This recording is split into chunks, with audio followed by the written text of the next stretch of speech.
Freedom. In his new book, historian Timothy Snyder explores what it is, how it's misunderstood, and why it's our only chance for survival. He is the Richard C. Levin Professor of History and Global Affairs at Yale University and the author of On Freedom. And we are delighted that it has brought you back to our studio here in Toronto, Ontario, Canada. Thank you. Glad to be with you. Let's do an excerpt from the book to get us started here. Sheldon, the graphic, if you would, please. In this book, you write, I aim to define freedom. The task begins with rescuing the word from overuse and abuse. I worry that in my own country, the United States, we speak of freedom without considering what it is. Americans often have in mind the absence of something, occupation, oppression, or even government. An individual is free, we think, when the government is out of the way. Negative freedom is our common sense. That's where I want to start, because this notion of positive versus negative freedom will be a new idea to many people watching or listening right now. So what's the diff? Yeah, well, negative freedom is the idea that it's me against the world, that the only problem is the world. There's a barrier out there. And the dramatic images, which of course come from history and from real experience, are the concentration camp, the foreign occupation, the barbed wire, the wall.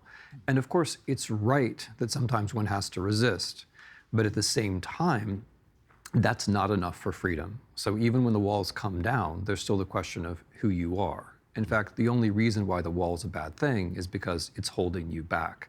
And so freedom from, which is where most people stop thinking about freedom, is really just a part of freedom too.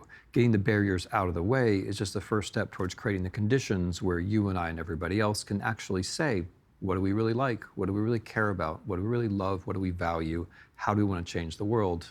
That's freedom in the positive sense. Why do you think it's important to make the distinction? First of all, I'm doing a very old-fashioned thing here. I'm trying to get it right.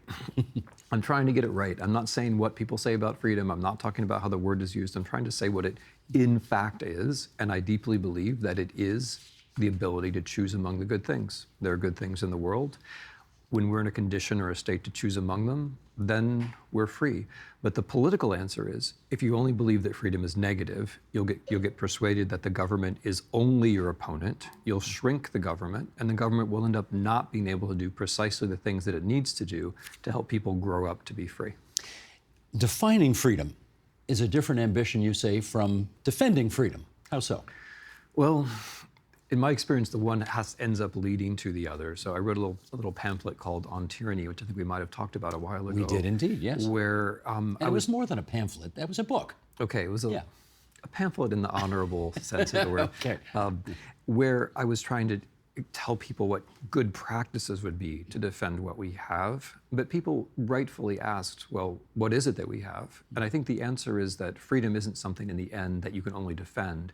You have to express it, create it, realize it, spread it, right? And so the reason why I think we need a book like this, or the reason why we have to think about freedom positively, is we have to get out of the box of just defending things and think instead of opening up a political future. You've got it sort of defined here in 5 different ways, 5 aspects of freedom, and I'll just list them here. Sure. Sovereignty, unpredictability, mobility, factuality, solidarity. In your view, do all 5 need to be present for a society to truly be free? Yeah. So the way the book is set up, this would take one step back if I could. In the beginning, I say what I think freedom is, which is there are good things in the world, they conflict, you have to think about them. Over the course of a life, as you make decisions, you create character. Freedom's positive that way. But it's also positive politically because we have to work together to create the conditions where people could have that kind of life. The things that you mentioned, the sovereignty, the unpredictability, the mobility, the factuality, the solidarity, those are the places where the ideas meet the politics, where real life meets the ideas. And we need as much of all of those things as possible, and also in order. So by sovereignty, I mean the sovereignty of the person, because I think when we talk about freedom, we have to not assume that everybody is already an adult with property and has their life together. We have to think instead about a baby crying. We have to think, what are the things we have to do from the beginning so that that child has a chance to be sovereign, that child has a chance to have the ability to be free. You had a very funny way of describing that in the book, actually, where you say babies are not born free. They're born hooked up to an umbilical cord and covered in their mother's blood. That's a pretty stark way of looking at it.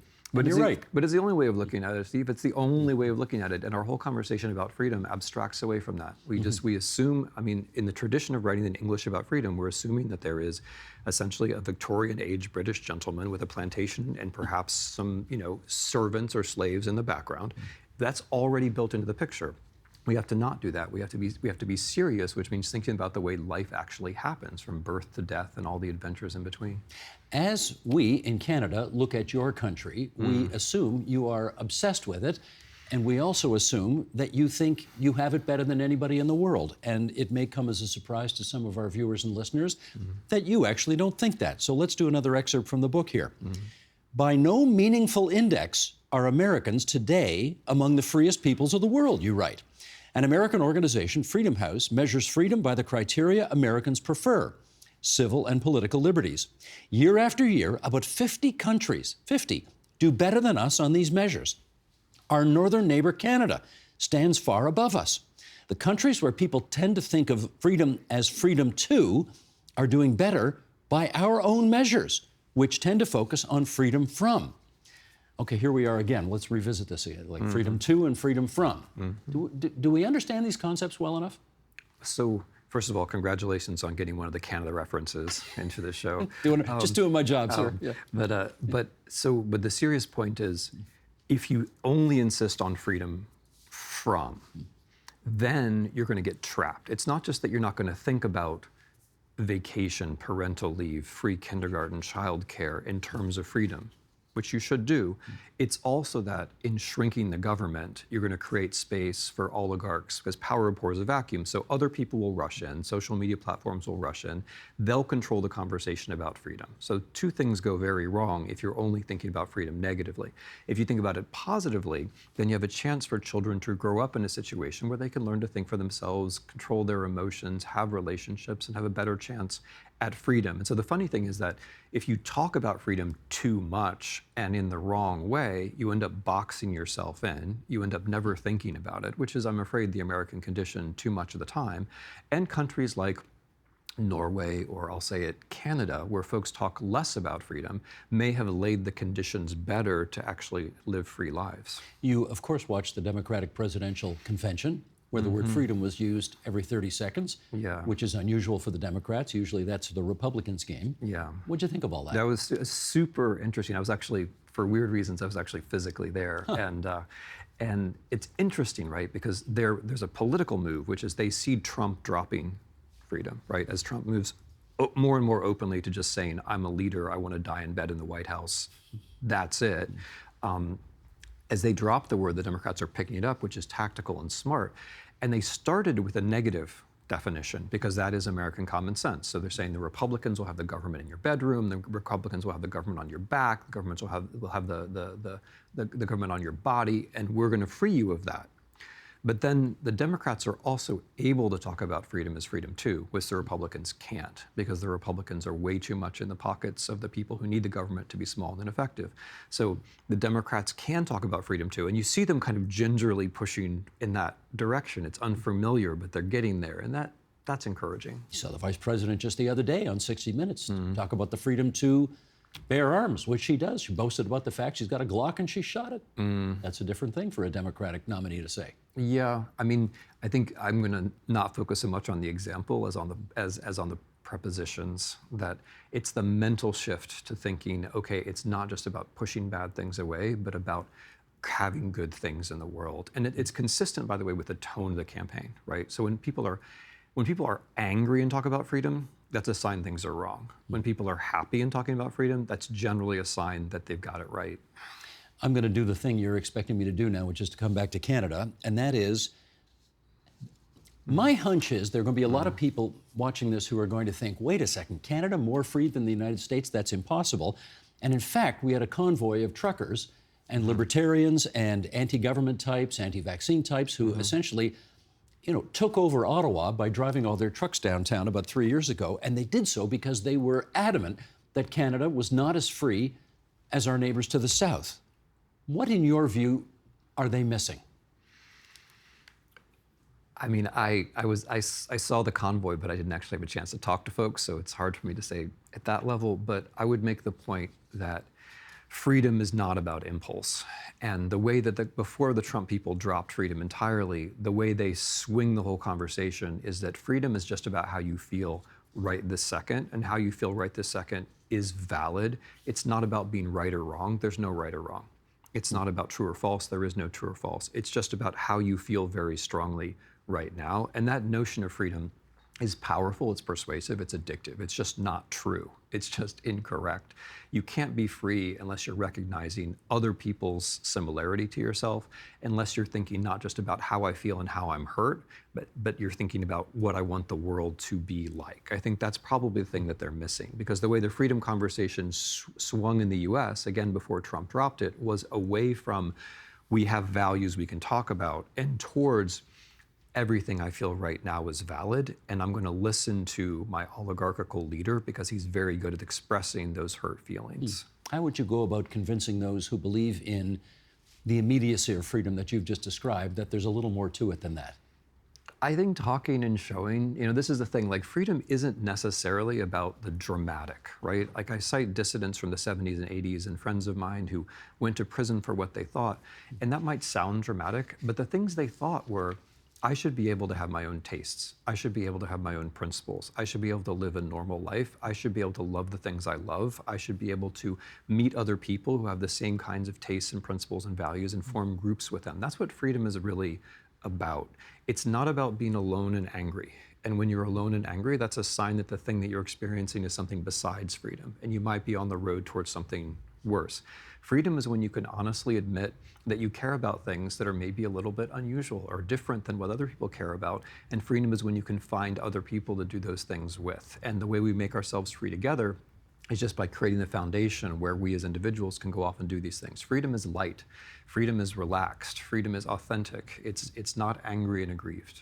Which country does it the best in the world by your indices? That's a great question, which nobody has yet asked, and I don't know the answer to that. I honestly do not know the answer to that. I would say that there are places in the US where people do it very well. For example? Right, so, well, there are, I would say that, Boston, Massachusetts does it pretty well in many respects. I would say there are cities in the US which do it well, like in the upper Midwest.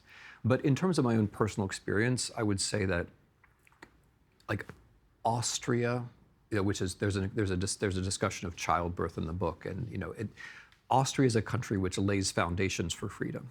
But the mistake that the Europeans make, which is a different mistake, is they don't describe these institutions in terms of freedom, right? It's always equality, social justice, national solidarity. Whereas I think that what one ought to be able to do is say, like, well, the TTC should be better because then we would be freer people if it were, right? Like these institutions are there so we can be freer people. The Americans, I think, have it right in talking about freedom. They just do it the wrong way. The places where I feel free, just to be fair, don't necessarily talk about freedom enough, right? So the Nordic countries do it very well, but I don't think they're talking about freedom enough. Boston and Toronto often get compared, so I'm going to follow up on that. Boston famously has, 50, 60 universities there. Are they a big piece of why you believe the city is a free place? That public transport, the fact that sporting venues are actually inside the city, little things like that.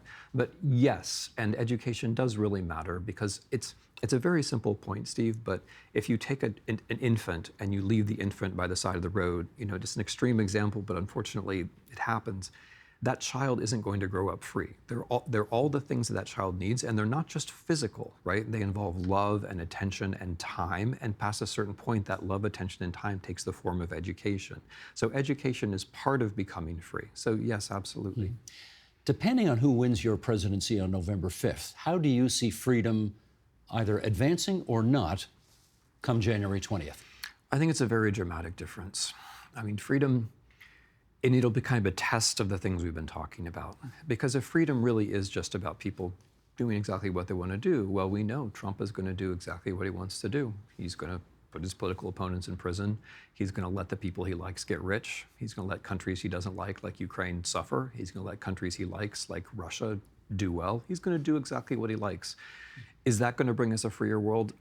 Obviously not. Right? Whereas the Harris people do seem to have the right idea, I think and hope, or want to think, that if you make the institutions better and that you can do this, then you can create a country where people have a better chance for freedom. And and empathy is a big part of freedom.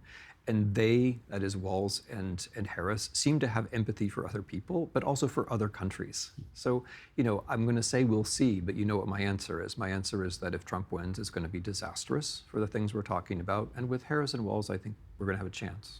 I will follow up on Ukraine because this is a country that you deeply care about, and you have spent a great deal of your personal and professional life helping. And you wrote this, I guess, in Ukraine as well. When you spent all of that time on a train in Ukraine, in part writing this book, what did you learn from Ukrainians about freedom? I'm glad you asked it that way because it's not so. I mean, in this book, a lot of people are helping me, and one of the points of this book is that you can't actually write a book about freedom all by yourself because that's not what freedom is. You need other people to tell you where you're wrong, and if you're a free person, you can do that. I took the book to Ukraine because folks in Ukraine were talking about freedom, and I think they got several important things right. One of them is the positive thing that we talked about before. They use the word deoccupation, which is interesting. So we deoccupied this village. That doesn't mean everyone is free. People were going to be free after we clear the rubble, restore the bus service so that people can have normal lives. Ukrainians are a little bit obsessed with the trains. Like they think a town is free when you can run a train to it and back again. That's when it's actually free. But the other thing has to do with values, going back to the very beginning. A lot of folks, not only in North America, but in Europe and around the world, agreed with the Russians that when Russia invaded, the Ukrainians would flee. And they didn't. And why didn't they? Because they weren't just following impulse. The impulse would be you run from superior force. But maybe if you're a free person and you've lived a life following values, you get to this thing called character, where being a free person actually means you don't follow impulse. You actually have to stay and do the thing that you feel like you have to do. Freedom is about that. And in talking to President Zelensky and other people, that helped me with this definition as well. I do, since you've mentioned his name, have to point out that on the back of the book, okay, John Meacham gives you a blurb. That doesn't surprise me. He's a well-known historian. And Applebaum, again, no surprise. There's Volodymyr Zelensky's name, the president of Ukraine, on the back of your book, blurbing on why he likes you and this book. How did that happen? It happened in a way which speaks kind of incredibly well of him. So I have talked to a number of heads of government and state for various reasons, and generally they're affable and charming and generous. But I've never had quite the situation that I had with President Zelensky, which was this conversation when I met him was a couple of years ago already, at the beginning of the war. And I came in, and the Ukrainians were on a counteroffensive, and they had just won back a lot of Kharkiv region. But interestingly, he didn't want to boast about that, which would be, let's accept a sort of standard politician. He didn't care about talking about that. I had a few political things I thought I needed to explain to him. He already more or less knew what I wanted to tell him. So he looked at me and said, well, Professor Snyder, what is it that you want to talk about? And I said, which is, by the way, not something heads of state usually say. And I said, I want to talk about the philosophy of freedom. And he said, just like this, he said, okay, let's talk about that. And then we talked about the philosophy of freedom for 2 hours. He did not know that's what we're going to talk about. He was not prepared. He was not briefed. But he was willing to talk about his life, about his intellectual influences, about his education, about Shakespeare, about the dissidents, all things which were wonderfully interesting to me. And it seems like, and aside from the things that he instructed me about, like the business about character we just talked about, I also had the feeling, okay, this is a free person. I mean, if someone is actually president of a country that can say to the other person, what do you want to talk about, and then actually go for it, that's a sign of a free person. How shocked are you that the former star of a situation comedy on Ukrainian television is really the clarion caller for freedom in the world today? I was, maybe a little less surprised than other people because he always had that thing even before the war that he didn't want the big guy to push him around. That was always clearly present. And then a second element of this is, as you know very well, communications are also a reality, right? And someone who is good at communications can be someone, for Churchill, Churchill was also a spectacular comms guy, right?